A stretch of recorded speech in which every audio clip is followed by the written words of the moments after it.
Hello hello guys, welcome to KK commerce academy. मैं आपके लिए बहुत गुड न्यूज़ लेके आ रहा हूँ। हम आपको फ्री में इंग्लिश का कोर्स पढ़ाने वाले हैं, जो कि आपका एक सब्जेक्ट है, सक्सेस एवेन्यू करके। इसके सक्सेस एवेन्यू इसको कम ही लोग जानते हैं, बट इसको एज ए इंग्लिश सब्जेक्ट बोला जाता है। एफ वाई बी कॉम में, एस वाई बी कॉम में और टी वाई बी कॉम में, बट हम आज एफ वाई बी कॉम का पढ़ने वाले हैं। तो एफ वाई बी कॉम में बहुत से लोगों का फर्स्ट सेम ऑनलाइन में निकल चुका होगा। अभी आप सब डरे होंगे कि ऑफलाइन पुणे यूनिवर्सिटी ने बोला है तो उसमें क्या होगा, कैसे होगा। तो डरने की कोई भी बात नहीं है, डरने की कोई जरूरत नहीं है आपको, क्योंकि के सी इज हियर नाउ। तो मैं आपका प्रोफेसर, इंग्लिश का प्रोफेसर दिव्या, आपके लिए यहाँ पे आपको इंट्रोड्यूस कर रहा हूँ इंग्लिश सब्जेक्ट। इसमें मैं आपको बताऊंगा कि आपको ऑफलाइन एग्जाम कैसे देनी है। आपको बिल्कुल भी घबराने की जरूरत नहीं, no need to fear. Offline exam में आपको छोटे छोटे चीजें हैं जिस पे ध्यान देना है। यहाँ पे मैं आपको पूरा सब्जेक्ट पढ़ाऊंगा। आपको हर छोटी से छोटी चीज बताऊंगा। आपको कोई भी ऑनलाइन में डाउट्स हो, ऑफलाइन में डाउट्स हो तो तुरंत सॉल्व हो जाएंगे। ऑनलाइन के डाउट्स आप हमें व्हाट्सएप पे, यूट्यूब में कमेंट सेक्शन में, या फिर ऐप पे, या फिर हमारे मोबाइल नंबर के ऑफिशियल जो क्लासेस के मोबाइल नंबर है उस पर आप भेज दीजिए। हम आपके तुरंत डाउट सॉल्व करेंगे। आधे घंटे में, 1 घंटे में, जितना जल्दी पॉसिबल होगा उतने जल्दी डाउट सॉल्व करेंगे। आपको लिखने, एग्जाम में जो लिखने का डर है, फियर है, क्योंकि आप 2 या 3 साल हो चुके हैं, 11th 12th फर्स्ट ईयर, तो ऑलमोस्ट 2.5 से 3 साल हो चुके हैं, आपने ऑफलाइन एग्जाम्स दी नहीं है। तो अभी आपको ऑफलाइन एग्जाम्स का थोड़ा सा जो डर है वो पूरी तरह से निकाल देना है। आपको उसके रिगार्डिंग बिल्कुल डरने की जरूरत नहीं है। और मैं आपको ये सब्जेक्ट्स अभी स्टार्ट कर देता हूँ। आपको कैसे मैं पढ़ाने वाला हूँ या फिर क्या है जो, तो आपको लिंक में दिया गया है कि डिस्क्रिप्शन दिया गया रहेगा कि पूरा कोर्स कैसे पढ़ना है या फिर कैसा टाइम टेबल रहेगा उसका।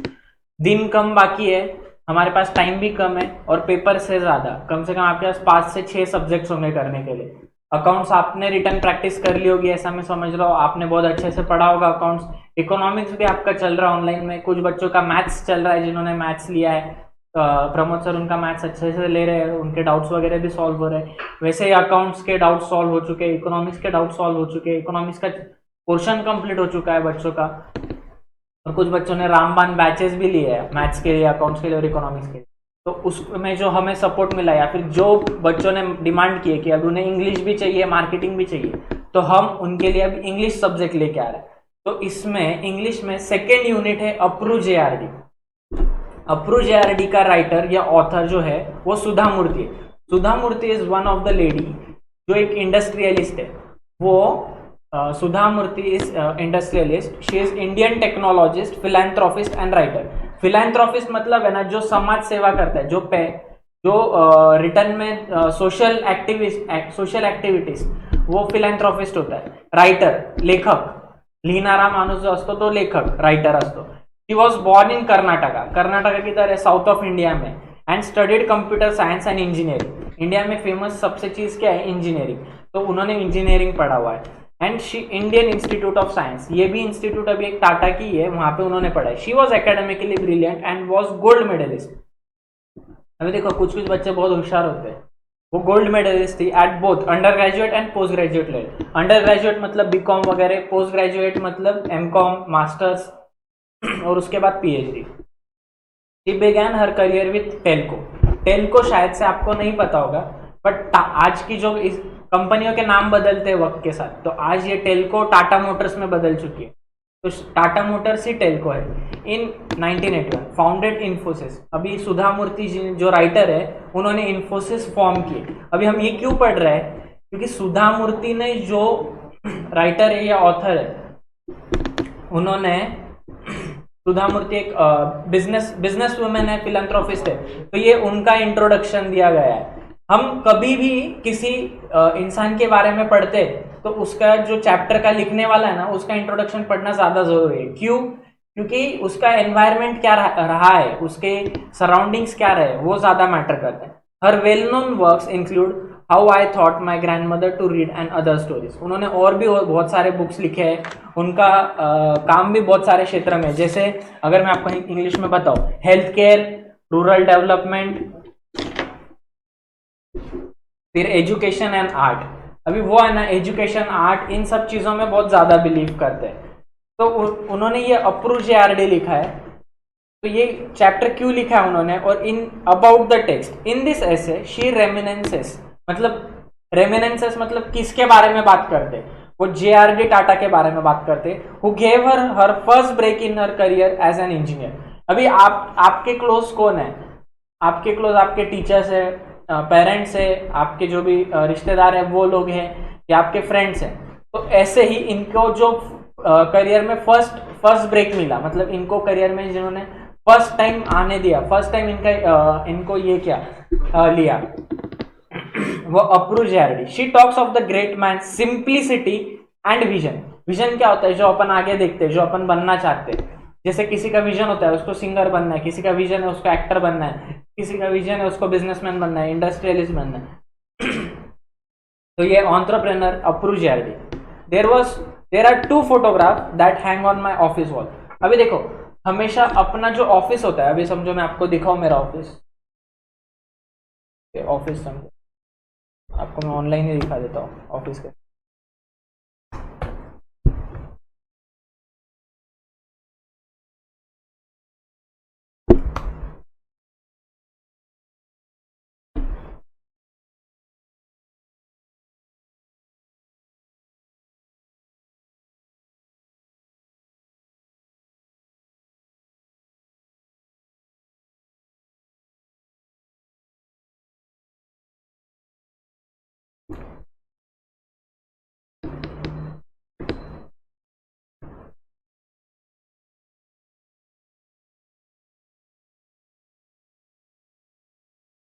देखो, ऑफिस ऐसा होता है अंदर से, मतलब अभी आपको दिख रहा है और कैसे बड़ा करो, ये अंदर से ऑफिस ऐसा होता है किसका भी। देखो पीछे फोटो दिख रही है क्या आपको, ये फोटो, ऐसे फोटोज लगी होती है, यहाँ पे भी कुछ फोटोज लगी हुई है, बट ठीक है। और ये फोटोज, ये पीछे गेटवे नहीं, कुतुब मीनार और उसकी फोटोज लगी हुई है। तो ऐसा ऐसा ऑफिस होता है। ऑफिस में अभी ये देखो, ये इनका ऑफिस है, इनके पीछे प्राइम मिनिस्टर की फोटो लगी हुई है। फिर बाकी और अलग अलग जो ऑफिस है, अभी ये परफेक्ट है, ये जो ऑफिस है ये ऐसा, ये जहाँ पे ये इनका ऑफिस है, और इनके ऑफिस में गांधी जी, कोविंद और प्राइम मिनिस्टर का फोटो लगा हुआ है। तो वैसे ही जब हम बात करते हैं, अब सुधा मूर्ति जी जो अपनी राइटर है, ऑथर है, उनके ऑफिस में 2 फोटोग्राफ है। Every day when I enter my office I look at them, मतलब अभी आप आपके ऑफिस में एंटर कर रहे हो तो आपको फोटो दिखेगी ना आपकी। So same this thing is happening with her. जब भी वो एंटर कर रही है उनको 2 पिक्चर्स दिख रहे हैं, one of a gentleman in blue suit and a black and white image of with dreamy eyes and a white beard. 2 लोग हैं, एक जेआरडी टाटा की है और एक सूफी सेंट जैसे लग रहा है, मतलब वो जमशेद जी टाटा की है। अभी आपको उन दोनों की फोटोज में दिखाऊं तो वो कुछ ऐसी है। सुधा मूर्ति का ऑफिस आएगा क्या ऑनलाइन, क्या लगता है आपको बच्चों, नहीं आएगा? देखते हैं।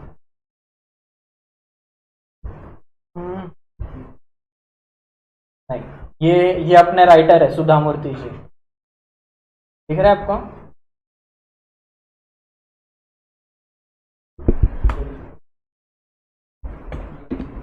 आई एम ट्राइंग कि उनके फोटो, उनके ऑफिस के अंदर का फोटो मिल जाए।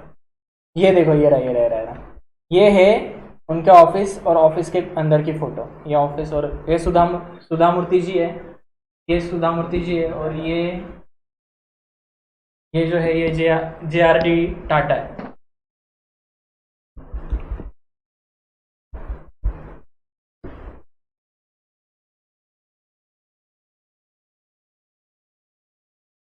तो हम अब आगे बढ़ते हैं। इसमें उन्होंने डिस्क्रिप्शन दिया है जेआरडी टाटा का, आप अगर देखोगे जेआरडी टाटा का, if you see JRD Tata का ना, उन्होंने डिस्क्रिप्शन दिया है ब्लू आईज और ब्लू कोट, ब्लू सूट, ऐसे एग्जैक्टली ये देखो आप, जेआरडी टाटा ने ब्लू सूट पहना हुआ है।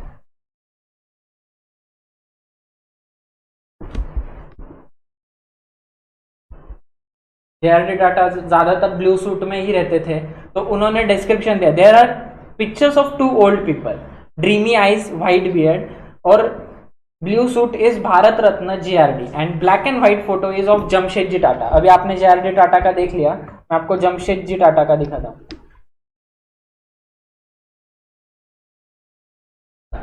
दाढ़ी वाला सेंट, ये एक फोटो है उनके ऑफिस में, ये है जमशेदजी टाटा, ये ब्लैक एंड व्हाइट में है उनके ऑफिस में फोटो, तो ये है जमशेदजी टाटा। इनका डिस्क्रिप्शन कैसे दिया है, the other black and white image of a man with dreamy eyes and white beard, पूरी बियर्ड व्हाइट है इनकी, पूरी बियर्ड आप देखोगे तो व्हाइट कलर में है, ये ब्लैक एंड व्हाइट नहीं, रियल में भी व्हाइट ही थी उनकी बियर्ड। और जो दूसरा फोटो है JRD टाटा का, वो है वो है black and white blue suit में, you can call it gratitude, then invariably I have to tell the person the following story. अभी मतलब है ना, ये फोटो लगाने के पीछे एक कहानी होती है। तो सुधा मूर्ति को कोई भी जर्नलिस्ट या वगैरह कोई भी ऑफिस में जाता है तो पूछता है, अभी अपन कोई भी मंदिर में कोई भी हॉस्पिटल में एंटर करते हैं तो वहां पे दो चीज होती है, एक तो गणपति भगवान की मूर्ति होगी या फिर साईं बाबा की मूर्ति होगी, जैसे भी है मतलब, तो उसका रीजन होता है क्यों, और वो एंट्री करते वक्त ही होते हैं, पेशेंट के जो रिलेटिव्स होते हैं ना वो इतने डरे हुए होते हैं कि उनको काम स्पेसिफाई करने के लिए वहां पे मूर्ति वगैरह लगाई जाती है ताकि लोग प्रे करें और थोड़ा शांत रहे, मतलब डरे कम। तो वैसे ही इन्होंने जमशेदजी टाटा और JRD टाटा की फोटो लगाई है। तो उनको हमेशा सवाल पूछते हैं कि इन्होंने ये दो लोगों की फोटो क्यों लगाई है, क्योंकि वो बताती है ग्रेटिट्यूड मतलब है ना, जब अपनी कोई हेल्प करता है, अभी एग्जाम में आप समझो कॉपी करने जाते हो तो आपके पीछे वाला आपकी हेल्प करता है, तो आप एग्जाम के बाहर निकल के उसको क्या बोलते हो, तुझ्याकडनं मेरी तरफ से तेरे को पार्टी, तो वैसे उसको तुम कॉफी मिलेगी, केक मिलेगी, पेस्ट्री मिलेगी, तो वो पार्टी हो गई उसके लिए। You can call it gratitude. Then invariably I have to tell the person the following story. It was a long time ago. I was young and bright, bold and idealistic. अभी ये ना खुद का description दिया। अपन young होते हैं ना 18, 19, 20 साल के, तब कैसे होते हैं, ब्राइट, बोल्ड एंड आइडियलिस्टिक। अभी इंसान की लाइफ कैसी होती है, वो जब छोटा होता है वो क्या सोचता है कि समझो अभी 7-8 साल का होता है या फिर 10-15 साल का होता है, वो डॉक्टर या एस्ट्रोनॉट स्पेस में जाने का ही सोचता है कोई भी। फिर 12th पास होता है, 50% आते हैं, 40% आते हैं, फिर एकदम ड्रास्टिक शिफ्ट लेता है और कॉमर्स में आ जाता है, बीकॉम करता है। फिर उसके बाद बीकॉम होने के बाद बीकॉम स्टार्ट होता है ना, तब वो सोचता है, गूगल पे टाइप करता है कि हाईएस्ट पैकेज क्या मिलेगा अपने को, तो वहाँ पे 15 लाख 25 लाख ऐसा आता है। वो क्या बोलता है, ये 25-25 लाख अपने कुछ काम के नहीं, अपन बड़ा बिजनेस करेंगे, तो 25 करोड़ का सोचता है। तो ये ब्राइट है, बोल्ड है, आइडियलिस्टिक है। तो ऐसा जब बीकॉम में स्टार्ट होता है, वो स्टार्टिंग फर्स्ट ईयर में फर्स्ट 15 दिन तो ऐसे ही होते हैं कि 25 करोड़ का माइंड में होता है एकदम। फिर सेकेंड ईयर में आता है तो वो थोड़ा रियलिस्टिक होता है, 10 करोड़ का सोचता है। थर्ड ईयर में आता है, जब पास होता है तो मैम बोलती जॉब ही नहीं बाहर, तो 25,000 तक आता है वो थोड़ा, तो 25 करोड़ से 25,000 की जर्नी। और ये ब्राइट, बोल्ड और आइडियलिस्टिक चीज है। I was in the final year of my master's course in computer science at Indian Institute of Science. अभी तुम्हारे जैसा के वाग कॉलेज है, BYK पुणे यूनिवर्सिटी है, वैसे इनका इंडियन इंस्टीट्यूट ऑफ साइंस है Bangalore, then known as Tata institute. Life was full of fun and joy. अभी बीकॉम में भी आप एंजॉय कर रहे हो, कॉफी, चाय, ये बाहर घूमना फिरना, तो full of enjoy and fun. I did not know what helplessness और इनजस्टिस मेंट। अभी देखो अपनी बीकॉम में कैसे दोस्ती रहती है, दोस्तों के साथ कोई किसी के साथ बुरा बर्ताव नहीं करता ज्यादा, मतलब दोस्त सब मजे करने आते हैं ना, कॉमन पर्पस होता है। वैसे ही लाइफ में ऐसे जॉब लगने के बाद ऐसा कॉमन पर्पस नाम की चीज नहीं होती, लड़ाई झगड़े होते हैं, सबको आगे बढ़ना होता है। तो वैसे ही injustice. It was probably 1974, Bangalore was getting warm and red gulmohars. अभी रेड गुलमोहर्स है ना, क्या है रेड गुलमोहर्स, झाड़ है ये, झाड़ किसका है, मतलब पत्ते, ये रेड गुलमोहर देखा है क्या किसी ने, ये झाड़ है ना अपने एरिया में, हर एरिया में होता है ऑलमोस्ट। और ये है ना तब मस्त आते हैं ये झाड़, एकदम भारी लगते हैं, मतलब जब आते हैं ये पत्ते वगैरह, मतलब जो भी है पत्ते बोलो इसका या फूल बोलो, फूल है ना। Red gulmohars were blooming at the campus. अगर आपके कैंपस में भी है तो उनके कैंपस में भी है, बैंगलोर वालों के। I was the only girl in my post graduate department. अभी इंजीनियरिंग में लड़कियों की कमी होती ही होती है और ये साबित भी कर दिया ऑथर ने। I was the only girl in my post graduate department and was staying at the ladies hostel. Simple है, अपनी ऑथर लेडीज है तो लेडीज हॉस्टल में ही रुकेगी, तब प्रोग्रेशन नहीं था ना इतना, इसलिए। Other girls were pursuing research in different departments. ऐसा नहीं कि लड़कियां नहीं पढ़ रही थी, लड़कियां भी पढ़ रही थी पर अलग डिपार्टमेंट में थी, तो ऐसा है। Other girls were pursuing research in different departments. I was looking forward to going abroad. Abroad मतलब फॉरेन जाना था उनको, complete doctorate. I had been offered scholarship from universities in US. अभी देखो, ब्रिलियंट स्टूडेंट होते हैं ना, उनको स्कॉलरशिप मिलती है। वैसे ही जो अपने ऑथर है Sudha Murthy, she also got scholarship. I had not thought of taking up a job in India. अभी सिंपल है, बीकॉम के फर्स्ट ईयर में कोई नहीं सोचता कि मैं जॉब लूंगा, बिजनेस ही करूंगा, तो वैसे ही उनका भी था। One day while on the way to my hostel from one lecture hall of complex। अभी देखो, कॉलेज का कैंपस आपसे ज्यादा तो अच्छा कोई नहीं जानता, ये बड़े बड़े कैंपस होते हैं। मतलब world is here eight MIT university, उनका कैंपस तो 200-400 एकड़ का है डायरेक्ट। इंडिया का है क्या? बाहर के कैंपस है ये।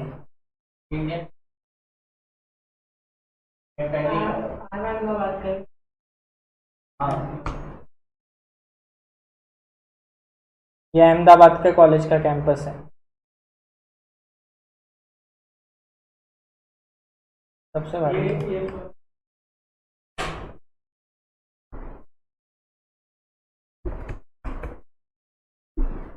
ये देखो, अब ये करण जौहर की मूवी का कैंपस लग रहा है, बराबर ना? स्प्लेंडर पे नहीं, किस पे आते बच्चे? वो पोर्शे और उसमें आते हैं। डून का कैंपस अच्छा होगा, डून का। तो ये ऐसे कैंपसेस होते हैं कॉलेज के, तो अपन बड़ा सा कॉलेज होता है, हॉस्टल वगैरह सब कुछ अंदर ही होता है। तो वैसे ही सुधा मूर्ति जी कैंपस, मतलब हॉस्टल से कैंपस की ओर जा रहे थे। जब वो when she was going, she read a newsletter, मतलब जॉब ऑफर लेटर है ना, ऐसे बोर्ड पे लगाया होता है। मतलब ये जो अपना बोर्ड्स वगैरह होता है ना, उस पे बोर्डिंग पे लगाया होता है, चिपका होता है, सिंपल। तो वैसे ही एक जॉब ऑफर लेटर चिपकाया हुआ था। उन्होंने जस्ट ऐसे देखा, पढ़ा, उसमें लिखा हुआ था कि girls not allowed for the job. मतलब कोई जॉब ये थी, ऑफर थी, एडवर्टाइजमेंट थी, उसमें क्लियरली मेंशन किया होता है कि लेडीज नहीं आ सकती। ऐसे बहुत सी जॉब्स होते हैं जिसमें लेडीज को अलाउ नहीं करते थे पहले, जैसे फर्स्ट फाइटर पायलट जो थी वो गुंजन सक्सेना, तो वैसे ही ये थी। After reading the notice I went fuming to my room. मतलब बहुत गुस्सा आया उनको। I decided to inform the topmost person in Tata's management about the injustice the company was perpetrating. I got a postcard and started to write, but there was a problem. I did not know who headed Telco. अभी आपको पता है क्या Tata Motors किसका है, क्या है, उसको चला कौन रहा है? अभी टाटा के पास 150 कंपनीज है, अपने को नहीं पता ना। उसके ओनर अपने को पता है, रतन टाटा जी उनके ओनर है, या उसके जो भी शेयर होल्डर्स है वो उसके ओनर्स है, पर वो रिस्पेक्टिव कंपनी कौन चला रहा है? अभी क्लास में क्लास मॉनिटर टीचर होती है, अपने कॉलेज के ओनर कौन है अपने को नहीं पता रहता है। अभी जैसे मेट के भुजबल है, तो वो थोड़ी ना वहां पे आते, कुछ भी हो तो भुजबल को फोन करके बोलते क्या आम्हाला त्रास देता है मैम, नहीं ना। या फिर आप थोड़ी ना ऐसे जो भी आपके के वाग में जो है उनको डायरेक्टली फोन करके बोलते हो, ऐसा नहीं होता। या फिर जब आप बाकी जो भी कॉलेज में हो, आप सीधा अरविंद सावंत को फोन करके तो नहीं बोलते ना, पुणे यूनिवर्सिटी ऑफलाइन एग्जाम ले रहे ऑनलाइन करो। अभी मतलब एक सावंत है नहीं, अगला जो भी आएगा चेंजेस टू बी मेड या फिर amendments to be made. After reading the notice I went for me, I took the card, address it to JRD Tata and started writing. अभी देखो, जब आपको कुछ पता नहीं है ना, आपको आपके कॉलेज के ओनर कौन है, कंप्लेंट किसको करनी है, कुछ पता नहीं, तो आपने क्या किया, डायरेक्ट उद्धव ठाकरे और अरविंद सावंत, यही है ना तुम्हारे जो एजुकेशन मिनिस्टर, उदय सामंत, हाँ, उदय सामंत को डायरेक्टली आपने पोस्ट कार्ड और लेटर लिख दिया, ऑफलाइन एग्जाम घेने, खत्म विषय। और आपने आपके सबके सिग्नेचर्स 15-20 हज़ार सिग्नेचर्स जो भी आए वो सब करके बोल दिया आपने ऑनलाइन ही एग्जाम लो। तो ऐसा करके, और उदय सामंत को वो लेटर मिला, उसने ऐसा फाड़ के डाल दिया। I took the card, addressed it to JRD and started writing. To this day, I remember clearly what I wrote. The great Tatas have always been pioneers. They are the people who started the basic infrastructure industries in India. Such as iron, steel, chemical, textile and locomotives. अभी देखो टाटा ने ना इतनी सारी companies बनाई है ना, मतलब आपको डालूंगा टाटा कंपनी।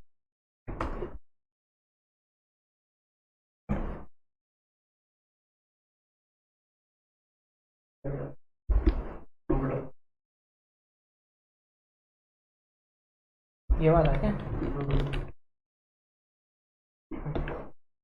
अभी टाटा के ना इतने सारे कंपनीज है, मतलब आप देखोगे तो 150-200 कंपनीज है। इनमें से आप कितने जानते हो? टाइटन जानते हो, टाटा पावर जानते हो, टाटा स्टील जानते हो, टीसीएस जानते हो। अब ये ताज होटल टाटा का है, फिर टाटा कम्युनिकेशन है, टाटा मोटर्स है, हाँ टाटा नमक है सबसे इम्पोर्टेंट, तो नमक तो सभी जानते हैं। टाटा टी है, टाटा चाय भी बनाती है, टाटा क्या क्या नहीं बनाता है, मतलब सब कुछ बनाते हैं टाटा। हॉस्पिटल्स भी उनके। ये देखो ये तो और अच्छा है, स्टारबक्स है उनका, जैगवार है, लैंड रोवर है। इतने ब्रांड्स है कि मतलब उनको भी नहीं पता होंगे कि वो टाटा का ही यूज कर रहे हैं कि कोई और ब्रांड का यूज कर रहे हैं।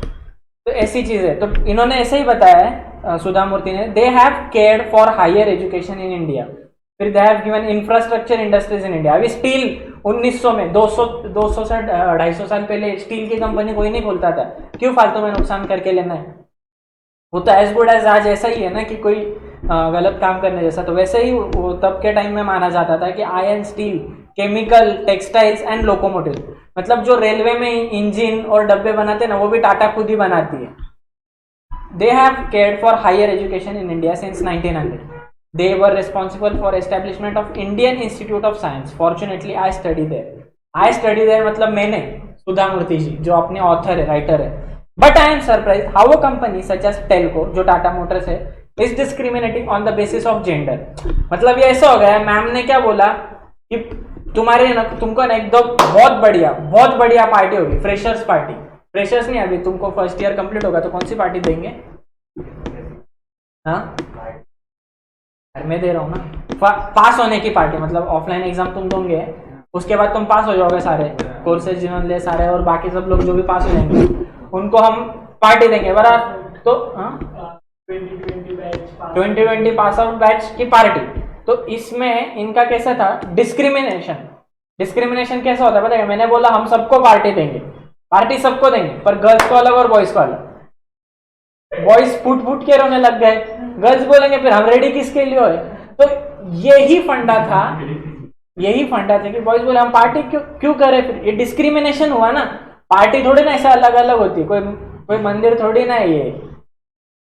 मंदिर में भी लोग जोड़ी से जाते हैं, तो तुम तो पार्टी को अलग अलग बुला रहे हो, मतलब अलग दिन पे पार्टी। सर डिस्क्रिमिनेशन है ये डिस्क्रिमिनेशन। तो वैसे ही आपने क्या क्या किया फिर, ये डिस्क्रिमिनेशन ऑफ जेंडर है। मैंने जब बोला कि पार्टी अपन रखेंगे बट अलग अलग रखेंगे, तो वैसे ही टाटा ने बोला कि गर्ल्स आओ ही मत आओ, गर्ल्स ये जॉब के लिए अप्लाई मत करो। I posted the letter and forgot about it. अभी देखो फॉर्म ने दो चार बच्चों ने कंप्लेंट करके छोड़ भूल गए। पार्टी तो 1 महीने बाद है ना, एग्जाम खत्म होंगी, बच्चे घूम फिर के आएंगे, फिर पार्टी है, तब है ना पार्टी। ऐसा तो 2-4 बच्चों ने कंप्लेंट की और भूल गए। वैसे ही सुधा मूर्ति ji postcard letter JRD Tata को लिखकर भूल गए। I posted the letter and forgot about it. Less than 10 days later, I received a telegram stating that I had to appear for an interview. फिर मैंने क्या किया, मैंने सब बच्चों, बॉयज गर्ल्स को 500-600 लड़के लड़कियां सारे आ गए कि मैंने सबको बुलाया फोन करके। ऑनलाइन वाले भी बच्चे आ गए ऑफलाइन पार्टी के लिए। मतलब समझ लो तुम, क्यों क्लासेस ऑनलाइन होंगी पर पार्टी तो ऑफलाइन नहीं करनी है ना, तो सारे ऑनलाइन वाले बच्चे भी जमा हो गए। तो हमने सोचा था कि 500 बच्चों का वेन्यू रखेंगे, अभी हमको ठक्कर डोम्स लेना पड़ेगा, 5000 बच्चों का वेन्यू रखा हमने। तो ये सारी चीजें हुई, तो फिर उनको इंटरव्यू के लिए बुलाया गया। सुधा मूर्ति जी को was called for interview at Pune facility. अभी देखो हमने स्कीम क्या रखी, बच्चे है ना ऑनलाइन वाले थोड़े नाटक कर रहे थे, है पुणे, वो बच्चे हैं पुणे में, बेंगलोर में, ऑल ओवर इंडिया कहीं पे भी। हमने पार्टी रखी नासिक में, तो हमने क्या बोला बच्चों को, टेंशन ना करो, टेंशन लेने की कोई जरूरत नहीं है। आपका आने का, जाने का, फ्लाइट का, खाने पीने का, रुकने का, सब खर्चा के सीए करेगी, सब खर्चा के सीए करेगी, इंक्लूसिव के सर ने सब कुछ बुक कर दिया, होटल बुक कर दिया, वेन्यू बुक कर दिया, अभी इसमें फॉर्म जो हमने छोड़ा था वो 5,000 बच्चों का छोड़ा था। हमने जो फॉर्म भरा था या जो वेन्यू डिसाइड किया था वो 5,000 बच्चों का था। अभी उसमें क्या हुआ, जितने बच्चों ने क्लास लिए थे उन्होंने तो ये किया ही किया, ऑफलाइन वाले ऑनलाइन वाले सब मिला के 12,000 बच्चे हो गए। 5,000 से 12,000 हो गए, तो वेन्यू और बड़ा बन गया। तो सक्सेस पार्टी ऐसी होनी चाहिए। तो ऐसा ये हुआ। हाँ हाँ, तो I was taken aback by the Telegram. अभी सब बच्चों ने जो फॉर्म भरा के सीए सर, तो मतलब स्क्रोल ही कर रहे हैं नीचे कि ये 12,000 से काउंट किधर तक जा रहा है। तो ये सक्सेस पार्टी के लिए उन्होंने सब बुक कर दिया था। तो वो उन्होंने बात की, जो सुधा मूर्ति जी है उन्होंने बात की हॉस्टल मेट से। Told me I should use the opportunity to go to Pune free of cost. अभी देखो, जो बच्चे बाहर से आ रहे हैं उनके लिए तो फ्री ऑफ कॉस्ट है, जो खर्चा है वो के सीए का होगा। जो भी अपना क्या टेंशन है, अपने को तो पार्टी से मतलब है। I collected 30 each from everyone. अभी देखो, हॉस्टल में कॉलेज में रहने वालों बच्चों की हालत एकदम गरीब वालों जैसी होती, कुछ नहीं होता। दोस्तों से उन्होंने 30-30 रुपए लिए। क्यों? क्योंकि सबको है ना साड़ी चाहिए। अभी देखो, जब कोई नासिक में आता है ना तो सबको एक वाइन की बोतल चाहिए या फिर इधर के अंगूर चाहिए। तो यहाँ पे अंगूर अभी 40 रुपए 50 रुपए किलो है समझो। तो लोग क्या बोलते हैं, 10 किलो माझ्यासाठी, तो सबसे 400 रुपए लिए। ये थोड़े 50 साल पहले तो 30-30 रुपए लिए खाली उनसे। 30 रुपए में साड़ी आती थी तब। अभी 30 रुपए रिक्शा का भाड़ा आर के तक जाने के लिए, साड़ी लाने के लिए। तो ये फर्क है। तुम्हारे उधर जो भी पुणे में फिनिक्स मॉल है, जो भी मॉल है नियरेस्ट मॉल, वहाँ पे 30 रुपए में तो तुम शायद से ही जा पाओगे, टैक्सी से। बट ठीक है, when I look back I feel like laughing at the reasons for my going, but back then they seem good enough to make my trip. अभी फ्री में ट्रिप हो रही है, पार्टी हो रही है, तो 12,000 बच्चे उपस्थित रहेंगे। It was my first visit to Pune and I immediately fell in love with the city. अभी देखो, कोई पहली बार नासिक आए, क्या माहौल है, मतलब नासिक का माहौल दिखाओ कि आपको नासिक का माहौल क्या माहौल है। ये नासिक का माहौल है, मतलब एकदम वीडियो ही लगा था आपके लिए। तो नासिक का माहौल एक बार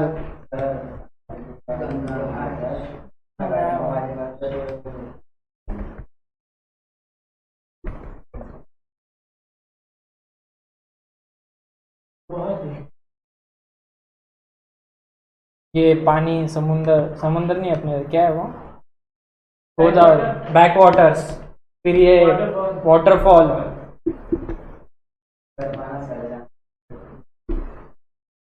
12,000 बच्चे आने वाले, तो क्या सोच रहे, तो उनमें से एक है नेचर, हरिहर फोर्ट, ये सारी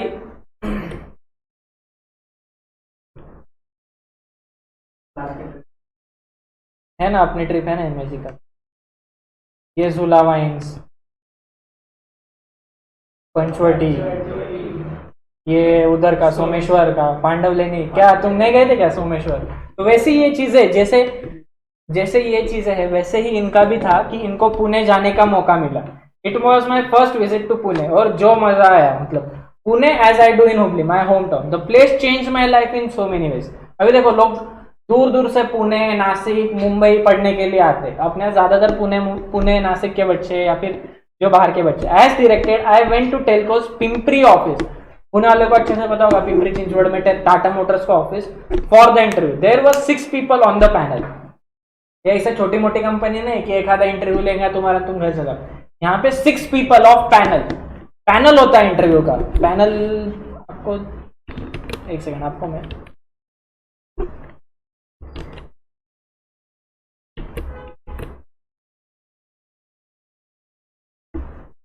मैं पैनल दिखाता हूँ, इंटरव्यू पैनल।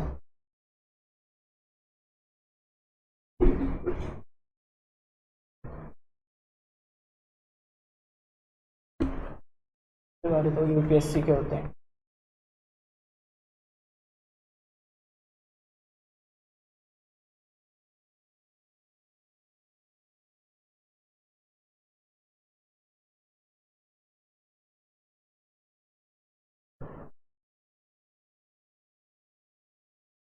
ये पूरा पैनल एक साथ क्यों नहीं दिखा रहा?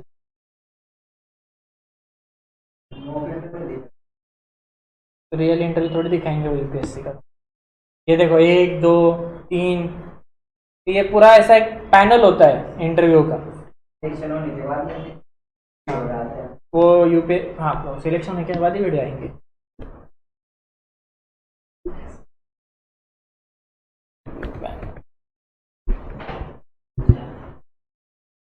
ये देखो 6 बंदे 5 बंदे बैठे इंटरव्यू पैनल में, तो ऐसे उनका 6 लोगों का इंटरव्यू पैनल था। ये आपको याद रखना है, 6 लोग, 6 people were there in interview panel. This is the girl who wrote to JID.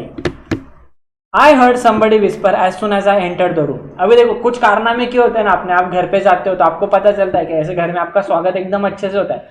आप कुछ ऐसा प्लेट फेंको तो आपका ऐसा एकदम अच्छे से स्वागत होता है मम्मी की तरफ से, चप्पल विप्पल फेंक के। तो यही This is the girl who wrote to JID. I heard somebody whisper as soon as I entered the room. By then, I knew for sure that I would not get this job. The realization abolished all fears from my mind. So I was rather cool while the interview was being conducted. अभी देखो, अपन ने कोई गलती first time की होती है ना, अपने को डर लगता है, पर फर्स्ट टाइम जब नहीं डांटते हैं ना, अपन वो सेम गलती सेकेंड टाइम करते हैं और अपन कॉन्फिडेंट हो जाते हैं कि अभी नहीं डांटेंगे ये लोग। तो उनको पता था कि ये जॉब करनी ही नहीं है, she doesn't want to do this job. तो एकदम कूल माहौल में, एकदम चिल माहौल में, अपने को पता है अपन रिटर्न में फेल ही है तो इंटरनल में भी फेल कर दो। मैम को डायरेक्ट मुंह पे बोलते नहीं देने का मेरे को वाइवा बीवा जो भी है, ऐसा मतलब सामने से जाने का एकदम, हाँ क्या क्वेश्चन नहीं आता, ऐसा ऐसा उनका फंडा था इंटरव्यू में। तो उनको पता था कि उनको जॉब लगने वाली तो है नहीं। तो even before the interview started, I reckoned the panel was biased, so I told them rather impolitely. अभी देखो तुम 2 बच्चे बैठे हैं, एक मोहित बैठा है और एक योगेश बैठा है समझो। तो मैम का फेवरेट मोहित है, क्यों? क्योंकि मोहित सबसे अच्छे से बात करता है सब चीजें, तो मैम का वो फेवरेट है। मैम ने क्या किया, मोहित को 10 में से 10 मार्क दे दिए और योगेश को 8 ही मार्क दिए। क्यों? क्योंकि वो हमेशा बातें करते रहता है पीछे बैठ के। किससे करता है वो पूछो मत मेरे को, बट ठीक है। Even before the interview started, I reckoned the panel. I hope this is only a technical interview. अभी उसने मैम को बोल दिया आप वाई वाले ना वाले, मेरे को डिफिकल्टी क्वेश्चन पूछने वाला है। मैम को समझ गया है कि अभी अपना फेवरेट है ना, इसको डिफिकल्ट क्वेश्चन पूछने का पूरा हक है। तो आई रेकन मतलब एकदम ऐसा हेजिटेंट वगैरह रेकन होके उन्होंने बोला, the panel asked me technical question and I answered all of them. अभी योगेश भी फुल पढ़ाई करके आया था रात को, मतलब फुल यूट्यूब देख के KCA का पूरा ऐप में जो भी लेक्चर्स दिए वो सारे लेक्चर्स वगैरह देख के एकदम रेडी था वो। क्वेश्चन बैंक भी दिए जो फ्री में टेलीग्राम पे, वो भी देख ली थी उसने। उसके आंसर्स जो आ चुके 2000 सब्सक्राइबर होने के बाद उसने वो आंसर्स भी देख लिए थे, और उसने जो वाइवा और इंटरव्यू दिया है मजा आ गया एकदम। The panel asked me technical questions and I answered all of them. Then an elderly gentleman with an affectionate voice told me, "Do you know why we said lady candidates need not apply? The reason is that we never have employed any ladies in the shop floor." अभी shop floor क्या होता है बच्चों? Shop floor है ना, जहां पे actual में गाड़ियां बनती है या चीजें होती है। फैक्ट्री में मतलब एक एडमिन डिपार्टमेंट होता है और एक शॉप फ्लोर होता है, इसको शॉप फ्लोर बोलते हैं। देखो HD में क्यों नहीं आता है, हो गया क्या?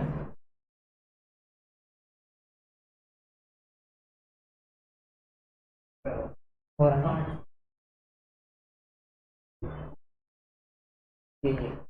ये शॉप फ्लोर है आपका, मतलब मजेदार एकदम। ये शॉप फ्लोर पे अभी लेडीज लोग अब भी काम करने लगे। 90s में, 1990 में, 1995 में लेडीज लोग काम नहीं करती थी। Finally after a long interview I was told I had been successful. This was the future I had in store for me. अभी तुम गए ही नहीं बोलने के लिए, पर उन्होंने तुमको ले लिया, अभी क्या करने का? तो यही सवाल था सुधा मूर्ति के लिए। It was only after joining Telco that I realized who JRD was, the uncrowned king of Indian industry. अभी इन्होंने शिफ्ट किया पुणे में, उनको जॉब वगैरह लग गई, फिर उन्होंने शिफ्ट किया पुणे में। One day I had to show some reports to मुलगांवकर, our chairman, who we all know as SM। अभी सुमंत मुलगांवकर को ना आप नहीं जानते हो, कोई भी नहीं जानता यहाँ पे, बट उन्होंने एक फेमस गाड़ी बनाई है जिसको आप सब जानते हो, टाटा सुमो। टाटा सुमो ये गाड़ी उनके नाम पे, सुमंत मुलगांवकर के नाम पे। ये फर्स्ट MD और ये थे टाटा सुमो, ये फेमस गाड़ी है। तो ये सुमंत मुलगांवकर चेयरमैन थे तब वो टाइम पे, और वो चेयरमैन के अंडर ये सुधा मूर्ति जी काम करते थे अपनी राइटर। तब उन्होंने JRD का देखा था। That was the first time I saw Appro JRD। Appro means our in Gujarati. Appro मतलब मारो, मेरा. अप्रू मतलब अपना, अपना म्हणजे माझा, हा माझा, ही माझी, ही माझी, ये मेरा है. तो अप्रू JRD in Gujarati. That was the affectionate term by which people at Bombay House called it. I was feeling very nervous remembering my postcard episode.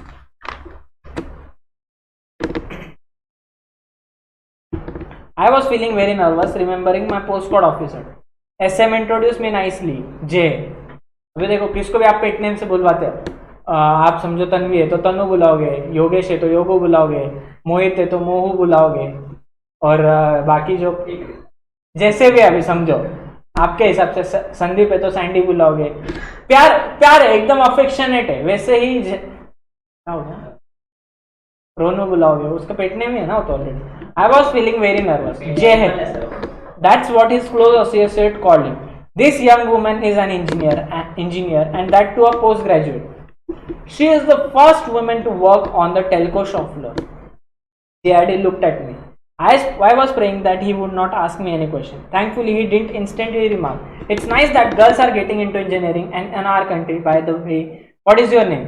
When I joined telco as Sudha Kulkarni and I replied, "Now I am Sudha Murthy." अभी देखो उन्होंने join किया तब वो शादीशुदा नहीं थे, तो इसलिए उनके मायके का नाम लगता था सुधा कुलकर्णी, और अभी सुधा मूर्ति. मराठी ब्राह्मण से साउथ इंडियन हो गए वो सुधा मूर्ति. He smiled that kindly smile and stated a discussion with SM. As for me, I almost ran out of the room. अभी देखो कोई बहुत बड़ा इंसान होता है ना, अपन डर जाते हैं, भाग जाते, तो वैसे उन्होंने भी किया. अभी वो एक दिन है ना ऑफिस आवर्स के बाद उनके हस्बैंड के लिए रुकी थी. नारायण मूर्ति, इन्फोसिस के मालिक, was my husband to pick me up after office hour. To my surprise, I saw JRD standing next to me.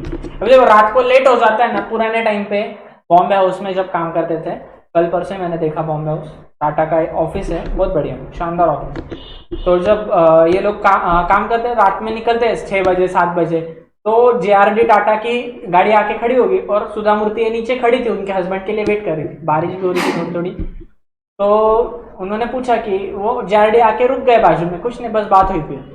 I was quite used to waiting for Murthy, but having JRD waiting alongside me made me extremely uncomfortable. अभी आप ये ऐसे हो गया कि रतन टाटा किसी watchman के लिए रुके बाहर कि वॉचमैन घर जाए और वो भी निकले फिर. तो I was nervous. Out of corner of my I looked at him. मतलब अपन कब नर्वस होते हैं तो ऐसे देखते हैं, ऐसे डायरेक्टली ऐसे मुंडी घुमा के नहीं देखते. Then I saw Murthy and I rushed out. JRD called and said, "Young lady, tell your husband never to make his wife wait again." सबसे बढ़िया सीख दी है JRD ने. Young lady, tell your husband never to make his wife wait again. मतलब अपने पत्नी को कभी वेट मत कराना अगली बार, ये बताओ उसको. In 1982, I had to resign my job at Telco. I was reluctant to go. अभी आपको बहुत बढ़िया जॉब हो, बहुत सारी अच्छी चीजें हो, तो आप क्यों छोड़ोगे? बट जिंदगी में आगे भी कुछ बड़ा होता है. In 1982, I had to resign from my job. I was coming down the steps at Bombay House after wrapping my final settlement. JRD आए, फिर उन्होंने बोला मिसेस कुलकर्णी, वो उसको है ना सुधा मूर्ति ने मिसेस कुलकर्णी ही बोलते थे. That was that he always addressed me. Sir, I am leaving Telco. Where are you going? Pune, sir. My husband is starting a company. अभी देखो पति का जब जॉब चेंज होता है तो स्वाभाविक बात है पत्नी भी उसके पीछे पीछे रहेगी. सीता अकेले आई थी क्या वनवास में? राम जी अकेले आए थे क्या? नहीं. सीता, लक्ष्मण, हरण, रावण सब आते. वैसे ही जब इनके सुधा मूर्ति के हस्बैंड है नारायण मूर्ति, वो पुणे कंपनी चालू करने के लिए जा रहे, तो ये भी पीछे पीछे जा रहे थे. Pune, sir my husband is starting a company called Infosys and I am shifting to Pune. Oh, and what you will do with when you are successful. अभी देखो अपन जब बीकॉम में होते हैं ना, तो अब अपने को कोई पूछता है 8-10 हजार करोड़ रहेंगे तो आप क्या करोगे? सिंपल क्वेश्चन, अपने को पता है ऐसा कुछ होने नहीं वाला, तो अपन बोलते कुछ नहीं. अभी मैंने आपको बोला आप 8-10 हजार करोड़ का क्या करोगे? आप डायरेक्ट यूट्यूब खोलोगे और सर्च करोगे मोस्ट एक्सपेंसिव थिंग्स या फिर जो भी है. बट ऐसे डायरेक्टली किसी ने कुछ पूछा तो आप कुछ नहीं बोल सकते ना. सिंपल है. अगर समझो आपके पापा ने आपको सरप्राइज दिया कि आपल्याकडे 8,000 करोड़ची प्रॉपर्टी है, तो आप बीकॉम पे छोड़ दोगे, कॉलेज ही खरीद लोगे. अभी समझो आपका पुणे यूनिवर्सिटी, आप डायरेक्ट अरविंद, क्या नाम बोला आपने, सावंत जी को फोन लगा, कितना कैची पुणे यूनिवर्सिटी, 8,000 करोड़ है ना भाई अभी आपके पास, आपके पापा ने अभी डिक्लेयर किया है. तो वैसे ही, oh sir, and what you will do when you are successful. Sir, I don't know whether we will be successful. अभी कोई मैंने बोला 8,000 करोड़, तो आप क्या बोलोगे? सर होंगे तब देखा जाएगा, सच्ची में थोड़ी होने वाला है। ऐसा ही है, नेवर स्टार्ट विद डिफिडेंस। तो मैंने क्या बोला? मैंने बोला ना 8,000 करोड़, किसको पता नहीं होंगे? अभी समझो मैंने 10,000 बच्चों को पढ़ाया, किसी न किसी के पास तो हो ही सकते हैं ना। तो जिसने मन पे ले लिया वो बना लेगा। वैसे he never start with diffidence, मतलब है ना, आप कोई भी चीज चालू करते हो ना, उसको पॉजिटिव वे में चालू करो, बुरा सोचने का ही नहीं। ऑफलाइन एग्जाम देंगे, जो होगा देखा जाएगा। ऐसा देंगे ना, मतलब फाड़ देंगे डायरेक्टली। मैम भी मतलब थक जाए, इतना क्यों लिख के आया ये बंदा। मैम ने सोचे होंगे यहाँ पे 10 पॉइंट, तुम डायरेक्ट 20 पॉइंट लिख के आओ, 2 पेज 4 पेज लिख के आओ, फुल भरो उसमें, फुल बनाओ, पॉइंट्स को अंडरलाइन करो, सारी चीजें करो। मतलब मैम भी शॉक हो जाए, क्या हैंडराइटिंग है, सुपर, एकदम लाजवाब, मजा आ गया। मतलब पॉइंट्स को हाईलाइट वगैरह किया है, सारी चीज, और इतना पॉइंट टू पॉइंट लिखा है, फिर भी मतलब ऐसा मैम ने ऐसा पढ़ना है, मतलब मैम को मजा, पूरा कहानी लगनी चाहिए मैम को। तो many years later I met JRD Tata in the same Bombay office, occupying the chair once did. अभी मतलब बहुत साल हो गए, JRD टाटा तो गुजर गए, तो अभी रतन टाटा जी गए। Ratan Tata, I told him of my many sweet memories of working with Telco. Later he wrote to me, it was nice listening about JA from you. The sad part is that he is not alive to see you today. अभी देखो, सुधा मूर्ति ने एक successful business women बन चुकी है, तो वो रतन टाटा जी से मिलने गए थे। तो तब JRD टाटा है ना, वो बैठते थे ना वो चेयर पे, वही चेयर पे आज रतन टाटा बैठे। तो उन्होंने बात की स्वीट मेमोरीज की। अभी आप किसी के घर पे जाते हो तो उनके जो मर गए वो लोगों की बात करते हो ना, तो वैसे ही यहाँ पे बात हुई है। I considered JRD a great man because despite being an extremely busy person, he valued one postcard. He must have received thousands of letters every day.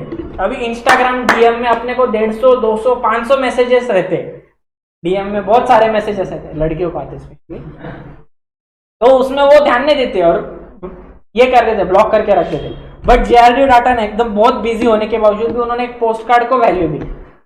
Postcard written by a young girl seeking justice. He must have received thousands of letters, but he didn't do. He responded, close to 50% of students in today engineering college are there. Engineering वालों के अच्छे दिन आ चुके हैं, 50% से ज्यादा आज लड़कियां उनके कॉलेजेस में हैं। तो I see these changes and I think of JRD. If at all time stops and ask me what I want from life, I would say I wish JRD were alive today to see how the company we started has grown. He would have enjoyed it wholeheartedly. अभी देखो, टाटा की TCS और इन्फोसिस आमने सामने, उनके ही employ ने बनाई है, बट उनमें ऐसे कोई ग्रजेस नहीं है। टाटा एक बहुत एग्जाम्पलरी कंपनी। अगर आज JRD टाटा जिंदा होते ना, उनको भी अच्छा लगता है कि उनके एम्प्लॉय कितनी बड़ी बन चुकी है। My love and respect for house of Tata remains undiminished by the passage of time. I always looked up to JRD. I saw him as role model for his simplicity. अभी देखो, सिंप्लिसिटी मतलब क्या? एकदम सिंपल होना। कोई भी इंसान एकदम सिंपल होता है, मतलब एकदम डाउन टू अर्थ है। अभी सोचो, रतन टाटा आपके घर पे आए, आप अभी ठीक है, चलो सब बहुत अच्छे लोग हैं, अपन समझो पंगत में बैठे, शादी के पंगत में बैठे, और अचानक से रतन टाटा है, वो उनका समझो वॉचमैन है, उसकी शादी, अचानक से पीछे से रतन टाटा है, अपन सारे ऑनलाइन बैच वालों को भी बुलाया गया है, अपन खाना खा रहे हैं और बाजू में रतन टाटा जी आके बैठ के नीचे बैठ के खाना खा रहा है ये एज में। तो कितनी सिंप्लिसिटी वो आदमी में। जेनोसिटी मतलब है ना, दिल खोल के पैसा देना, दान करना। अभी कोविड में 2000 करोड़ दान किए, 2000 करोड़ टाटा ग्रुप ने दान किए। ताज होटल में अटैक के टाइम पे या फिर जब भी बाढ़ आती है या कोई गलत चीज होती है, ताज होटल में वो फ्री में रहने देते, फ्री में खाना बांटते। कोविड में ताज होटल में से फ्री में खाना बांटा गया था, जबकि वहां की एक डिश 2000-2500 की है, 2 से 2500 की एक डिश है। तब उन्होंने कोविड में फ्री में खाना बांटा ताज होटल वालों ने, पूरे मतलब आसपास के एरिया को। काइंडनेस, अभी देखो, जब आप कुत्ते को एक बिस्किट देते हो तो काइंडनेस है आपकी, काइंड हो ना, किसी की मदद करना काइंडनेस है। एग्जाम में आगे वाले की मदद करना काइंडनेस नहीं है, ठीक है ना। And the care he took off his employees, अभी देखो बाबू सोना, ये सारी चीजें, वो केयर है एम्प्लॉइज के प्रति। Those blue eyes always reminded me of the sky, they had the same vastness and munificence, extremely generous, very great extent of size and huge. अभी इसमें सारा एक्सप्लेनेशन दिया है, और अब आगे हम ये चैप्टर को खत्म करते हैं। इसकी समरी, ये सारी चीजें मैंने आपको बता दी। अगले लेक्चर में हम इसके क्वेश्चन आंसर्स डिस्कस करेंगे, और फिर उसके बाद हम आगे बढ़ेंगे MCQ डिटेल में क्वेश्चंस। अभी इसमें सारे क्वेश्चंस दिए हुए हैं, जैसे 2 मार्क के, 5 मार्क के, 20 मार्क के। आपका जो भी पेपर पैटर्न रहेगा 70 मार्क का, समझो इसमें इंटरनल है नहीं है, वो सारी चीजें भी अपन डिस्कस करेंगे। आपसे क्वेश्चन आंसर्स डिस्कस करेंगे, आपको क्या क्वेश्चन आंसर्स में मैं आपको यहाँ पे पॉइंट्स भी लर्न करा के दूंगा, 10 से 20 पॉइंट हर इसके लर्न करा के दूंगा। जैसे रतन टाटा जी कैसे दिखते थे, जेआरडी कैसे दिखते थे, उनके कपड़े कैसे थे, और ये ऐसे के ऐसे ही क्वेश्चन आते हैं, स्केच ड्रॉ करो, ऐसी सारी चीजें हैं। तो मैं आपको ये अगले लेक्चर में दिखाऊंगा। Stay tuned with us. Welcome, bye bye guys.